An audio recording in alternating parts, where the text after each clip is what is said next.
Hey everyone, I'm Almar of almarsguides.com, and this video here I'm uploading as a part 2 video to the Understanding, Controlling, and Manipulating Markets in Guild Wars 2 video. Now, I never planned to do a second video because the first one I really went over everything I wanted to touch up on. However, in this second video I wanted to go over a few points and problems, I guess you could say, that I encountered with the first video. So as you could probably imagine, when uploading and making a video like this, it's going to stir up, a bunch of different people.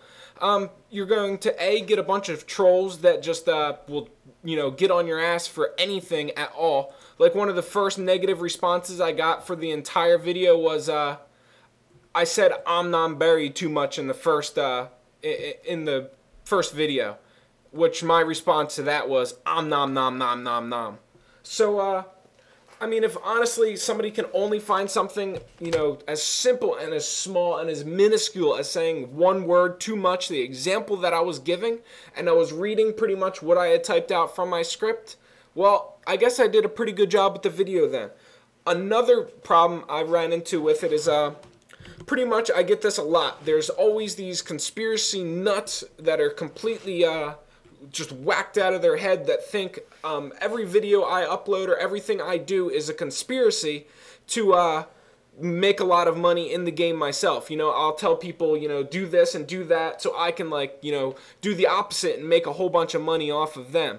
I'm sorry to break it to you, but I'm not that, deviant and not that, sinister when it comes time to make videos and upload videos.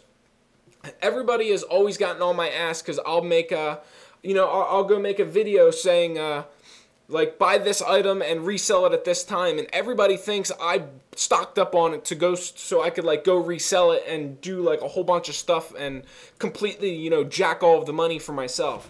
Well, look at my inventory first of all. If I was that sinister and that cynical, do you think I'd only have 173 gold?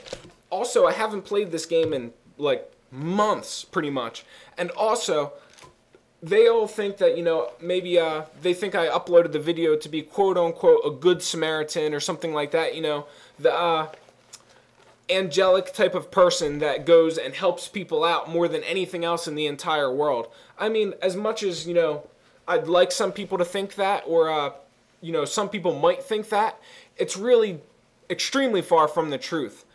Every single time I upload a video to YouTube, that video hosts ads, which I then get paid for via Google AdSense. So, while I do make these videos for money, I'm not making them for money in the game. I will give away all of my trade secrets, I will tell you how to make a bunch of money, and I will help you in any way possible to make as much money as you possibly can, so you watch my videos, you stay subscribed to me, and you make me real life money. I don't care about money in the video game. I seriously don't care. I've given away money in the video game before to make more real life money via my YouTube, my website, pretty much advertising those two things. The last thing I care about is luring people into buying highly manipulated products by me and reselling it back to them or reselling it to anybody else.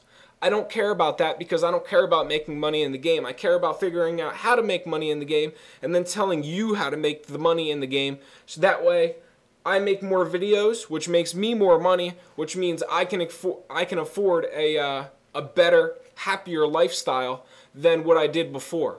Now, with that out of the way, I'd like to go over a few more itsy-bitsy things that people brought up with this video. For one, I've gotten a few people that said, well, this video is great and all, but it's only going to work if ArenaNet announces a recipe. Otherwise, it's completely useless. No. Now, I can understand you're dumb and this point went straight over your head that I was trying to make with the entire video. Don't worry about it. And I apologize for calling you dumb because you probably aren't. You just, you failed to discover the bigger picture of what I was trying to get at. Everybody... Einstein actually has a quote, if you judge a fish on its ability to climb a tree or fly, it's one of the two, then the fish will live its whole life believing that it's stupid.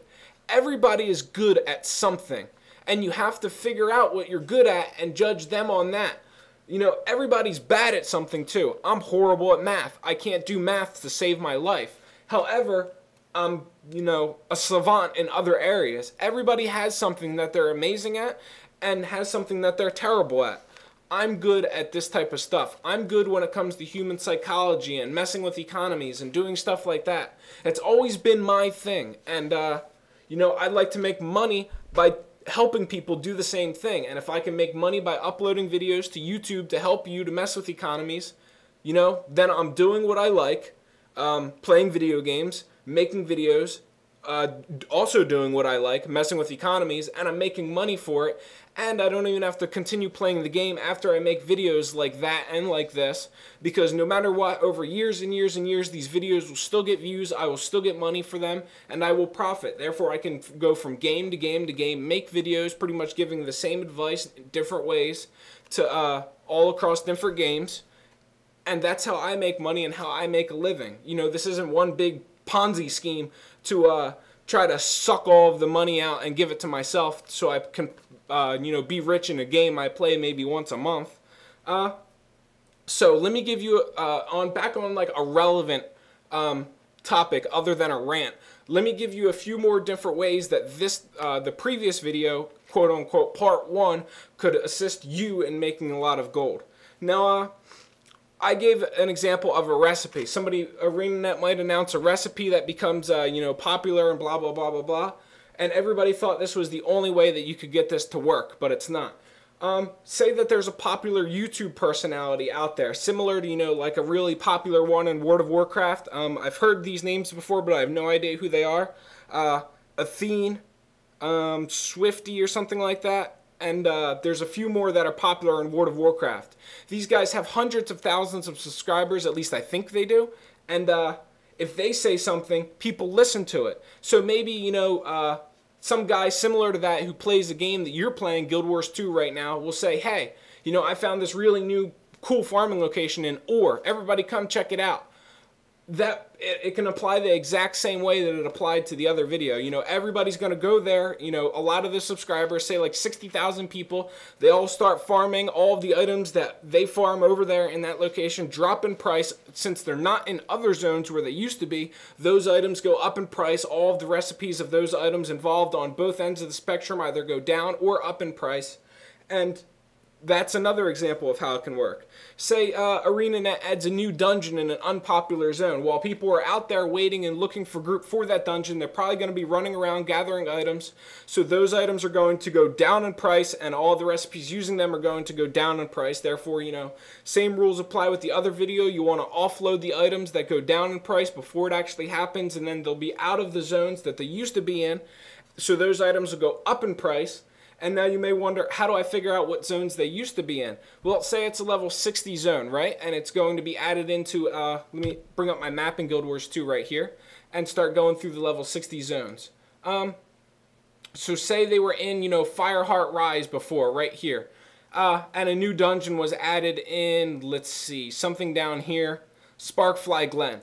So now, Fireheart Rise, what herbs and things are indigenous to this zone? Raspberries you can get from Fireheart Rise.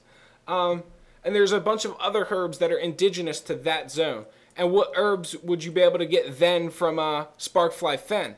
I know cloves come from Sparkfly Fen. Vanilla beans can also be found there, amongst other things. So those are two examples. Like raspberries will go up in price. Cloves and vanilla beans may go down in price. Say they add a new quest hub in another zone. Once again, that works the same way a dungeon would. Say they add a new race/class. Pretty much all of the items that the new race/class would be able to gather would drop in price. And obviously, if they added a new class, a lot of people are going to re-roll to the new class. Therefore, there will be a lot less people playing at max level. So throughout all of the levels below max level, those items will start to go down/up in price depending on how often they're found and how much they're needed. You know, if people wanted to raise their level their character strictly through trade skills, it would cost a lot of money and they'd buy all of the materials that they'd normally be gathering. However, they would no longer be playing their level 80 max level character, so the items at level 80 for the people who are still playing up there would actually go up in price. However, that's a little bit more subjective because they could also go a little bit down in price at level 80 because of, you know, less people are there, there's less demand. Now, Also, let's say a new popular YouTube personality talks about like this new grenade he just made via a different profession or something like that. You know, this AoE like root or something like that. People will go crazy for this. You know, everybody will start farming this, raising that profession. So, you know, say, I don't know, like as an example, alchemy via the artificer. He found this new potion that does this new thing. So everybody's going to be raising alchemy, going through all of the different tiers. That stuff is going to go up in price. People are going to be farming for the new items that they want to make this sacred potion that the new YouTube personality is talking about. So the items that are found around where this potion is are going to go down in price. And then, you know, everything that, like I said, leading up to the alchemy place is going to go up in price. Also, say, you know, the new YouTube personality or the popular one announces a new gem that he found that really helps out with this new build that he found. People are going to be switching their characters over, listening to him, re-gemming and gearing their characters and stuff like that. So the prices are going to fluctuate with that as well. There's hundreds and thousands of different examples where this can happen. You just have to be linked into the social media aspect of the game. Keep an eye out on where, you know, things are changing, what the popular fads are and stuff like that. Like I said in the first video, it's just because I used an example about ArenaNet announcing a recipe doesn't make that the only relevant way to use that information that I provided in that video. I just gave you pretty much half a dozen more ways that you'd be able to use the information that I provided in the first video. So, that's pretty much all I can think of for this video. I apologize for the rant earlier on in the video, but when people have to come in and pretty much, you know, slander me and defamation of character, my name, because of, you know, they just think it's all one big conspiracy, and I'm not actually trying to help people. I'm just trying to, like, suck up, you know, stuff via the market for myself. I mean, I can actually show you this, my transactions via the auction house right here. And let me see. I can pull up the items I've bought. These are the items I've bought, and look at how long ago I actually bought items off the auction house. 20 days ago, about a month ago, about a month ago, about a month ago, all the way down 2 months ago. I have not played this game in forever. And let's see items I've sold. Let's go back to the first page of the items I've sold, if it actually loads. I don't know why it's showing this stuff. Oh, there we go. Okay, it just loaded. Now, these are the items I've sold recently. 3 days ago, 13, 14, 20, 21, 26, about a month ago. As you can see here, I'm not giving away information and manipulating the market in any way possible. I barely even play the game anymore. I'm uploading these videos to help people, not make money myself and not do things myself. So that's pretty much all I had to do with this video. I just wanted to get a few things out there, a few points out there, and I hope this video helps some guys, or helps some of you out there, as well as the first video I made. And aside from that, as always guys, good luck and happy hunting.